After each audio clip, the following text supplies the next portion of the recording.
तो दोस्तों इस वीडियो में हम ऑब्जेक्टिव भौतिक विज्ञान के यांत्रिकी चैप्टर के बारे में पढ़ने वाले हैं। इसमें हम लोग क्वेश्चन नंबर जो देखेंगे वो 19 से लेकर क्वेश्चन नंबर हमारा 57 तक इसमें हम पढ़ने वाले हैं। बहुत ही आसान तरीके से समझेंगे। सभी प्रश्न परीक्षा की दृष्टि से बहुत ही बेहतरीन महत्वपूर्ण है और बार बार पूछे जा चुके हैं। हर प्रश्न का सटीक आंसर समाधान मिलेगा जिससे आपका रिवीजन भी तेज होगा। इसलिए वीडियो को अंत तक जरूर देखें और पूरा अभ्यास करें। चलिए बिना समय गवाए पहला प्रश्न शुरू करते हैं। आज का हमारा पहला प्रश्न है, निम्नलिखित में से कौन सा तापमान का इकाई मात्रक है? तो सभी लोग जानते हैं कि तापमान का इकाई मात्रक हमेशा जो होता है वो केल्विन होता है, क्योंकि तापमान हमेशा केल्विन में ही मापा जाता है। ठीक है। अगला क्वेश्चन है, विद्युत ऊर्जा की व्यावसायिक इकाई है। विद्युत ऊर्जा की व्यावसायिक इकाई है, इसका सही आंसर हो जाएगा किलोवाट प्रति घंटा। किलोवाट प्रति घंटा इसका सही आंसर हो जाएगा। अगला नेक्स्ट क्वेश्चन जो है हम लोग, संवेग का एसआई मात्रक है। संवेग का एसआई मात्रक क्या होता है? तो संवेग का एसआई मात्रक हमेशा जो है वो केजी मीटर पर सेकेंड होता है। केजी मीटर पर सेकेंड होता है। ठीक है। अगला क्वेश्चन है हम लोग का, निम्नलिखित में से कौन सा कथन सही है? निम्नलिखित में से कौन सा कथन सही है? प्रकाश वर्ष समय की इकाई है, या फिर एक प्रकाश वर्ष एक वर्ष में प्रकाश द्वारा तय की गई दूरी है, या एंगस्ट्रॉम लंबाई की इकाई है, या प्रकाश वर्ष दूरी की इकाई है? इसमें से सही आंसर हो जाएगा प्रकाश वर्ष की इकाई है, ये इसका सही आंसर होगा। अगला क्वेश्चन है, निम्नलिखित में से कौन सी ऊर्जा की इकाई नहीं है? निम्नलिखित में से कौन सी ऊर्जा की इसमें इकाई नहीं है? तो हमारा न्यूटन है। न्यूटन इसका ऊर्जा की इकाई नहीं है, बाकी सब जो है वो ऊर्जा के इकाई है। ठीक है। अगर अब नेक्स्ट क्वेश्चन देखते हैं, का जो है दीप्त तीव्रता तीव्रता को मापने के लिए SI इकाई क्या है? दीप्त तीव्रता को मापने के लिए SI इकाई होता है हम लोग का कैंडेला। कैंडेला जो है वो दीप्त तीव्रता को मापने के लिए SI इकाई है। अगला क्वेश्चन है, ध्वनि प्रदूषण को किस इकाई में मापा जाता है? ध्वनि प्रदूषण को किस इकाई में मापा जाता है? तो हम लोग सभी लोग जानते हैं कि ध्वनि प्रदूषण को डेसिमल में मापा जाता है। डेसिबल में मापा जाता है। ठीक है। अगला क्वेश्चन है, विशिष्ट प्रतिरोध का मात्रक क्या है? विशिष्ट प्रतिरोध का मात्रक क्या है? तो विशिष्ट प्रतिरोध का मात्रक हम लोग जानते हैं कि ओम मीटर हो जाता है। ओम मीटर हो जाता है विशिष्ट प्रतिरोध का मात्रक। अगला क्वेश्चन है, किए गए कार्य की इकाई क्या है? किए गए कार्य की इकाई क्या है? तो किए गए कार्य की इकाई हमेशा जूल होती है। ठीक है। वाट की इकाई क्या है? जो वाट होता है उसकी इकाई क्या है? तो वाट की इकाई हम लोग सभी लोग जानते हैं कि वाट की इकाई जो होती है वो होती है शक्ति। शक्ति इसकी वाट की इकाई हो जाती है। ठीक है। अगला क्वेश्चन देखते हैं।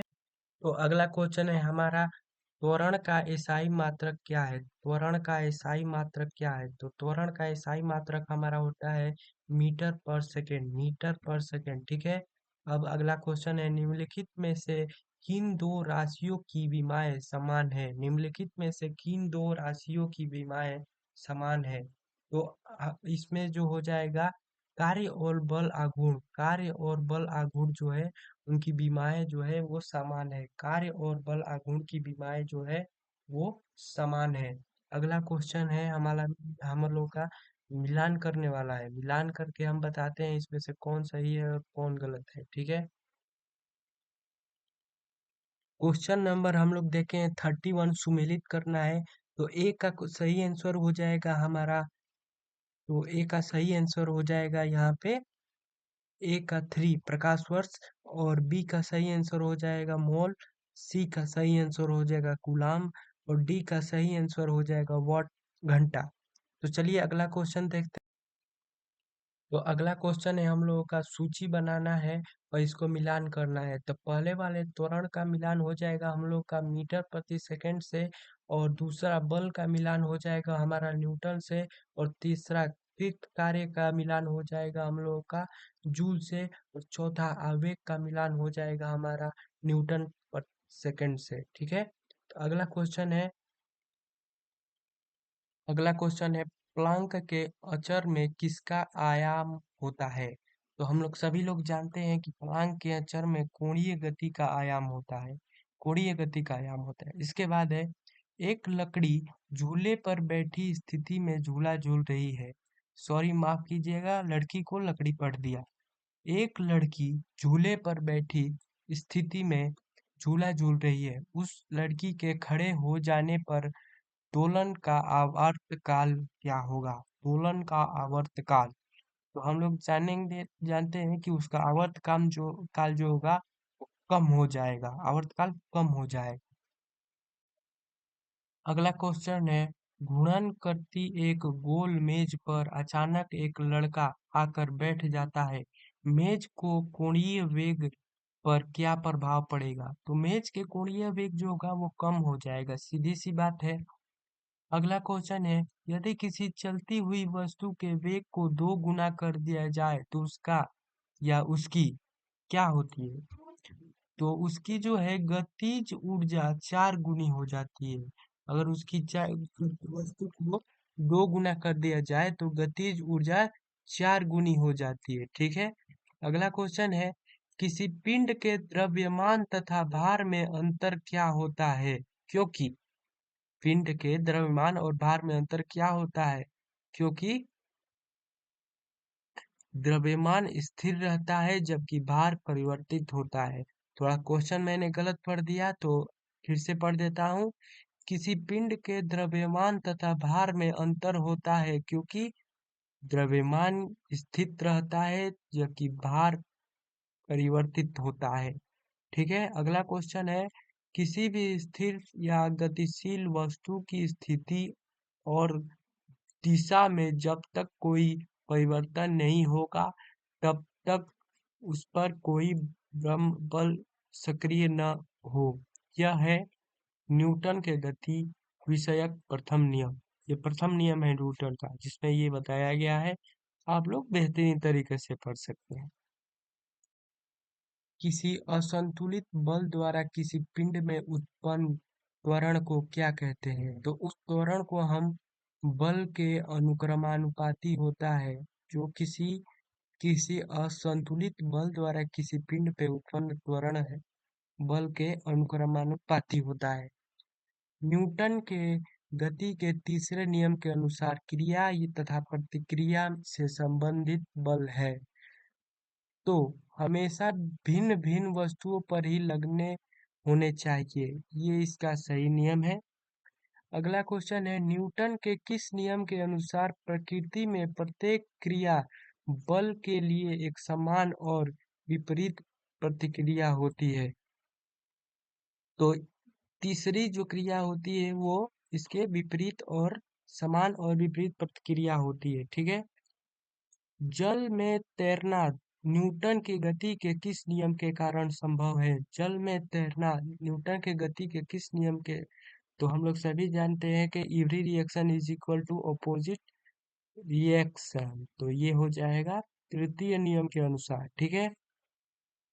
अगला क्वेश्चन है कोई पिंड तब तक विरामावस्था में ही बना रहता है जब तक उस पर कोई बाह्य बल कार्य नहीं करता है। यह कथन किसका है? यानी कि कह रहे हैं कि ये कथन न्यूटन का है और वो कह रहे हैं कि किसी पिंड तक विरामावस्था में ही बना रहेगा जब तक उस पर कोई बाहरी बल कार्य नहीं करता है। ये बात न्यूटन ने कही थी। ठीक है। अगला क्वेश्चन देखते हैं हुए यात्री आगे की ओर दिशा में गिरते हैं इसको किसके द्वारा समझाया जाता है? इसको जो है न्यूटन के पहले नियम समझाता है क्योंकि इसी के वजह से ऐसा होता है। ठीक है। निम्नलिखित में से कैसे रॉकेट किस सिद्धांत पर कार्य करता है? निम्नलिखित में से रॉकेट किस सिद्धांत पर कार्य करता है? तो वो गति का संरक्षण के सिद्धांत पर कार्य करता है। अश्व यदि एकाएक चलना प्रारंभ करे तो अश्वारोही को गिरने की आशंका का कारण है विश्राम जड़त्व क्योंकि वो स्थिर में रहता है और एकाएक जब चलना अश्व शुरू करता है तो वो पीछे की ओर जाता है जिससे वह लुढ़क जाता है। क्रिकेट का खिलाड़ी तेजी से आती हुई बॉल को क्यों अपने हाथों को पीछे खींचकर पकड़ता है? क्योंकि बॉल विश्राम की स्थिति में आ जाती है और बल्ला जो है वो गति की स्थिति में हो जाता है, जिससे छक्के और चौके लगते हैं और दर्शक भी खुश हो जाते हैं। बल का गुणनफल है द्रव्यमान त्वरण का। गुणनफल होता है द्रव्यमान और त्वरण का। जब कोई व्यक्ति चंद्रमा पर उतरता है तो उसके शरीर की में उपस्थित भार घट जाता है तथा मात्रा अपरिवर्तित रहती है। बी आंसर होगा। यदि हम भूमध्य रेखा से ध्रुवों की ओर जाते हैं तो जी का मान क्या होता है? यदि भूमध्य रेखा से ध्रुवों की ओर जाते हैं तो जी का मान बढ़ता है, ठीक है। और शरीर का वजन, शरीर का वजन जो है वो ध्रुवों पर अधिकतम होता है। शरीर का मान ध्रुवों पर अधिक होता है। चलिए अगला क्वेश्चन देखते हैं।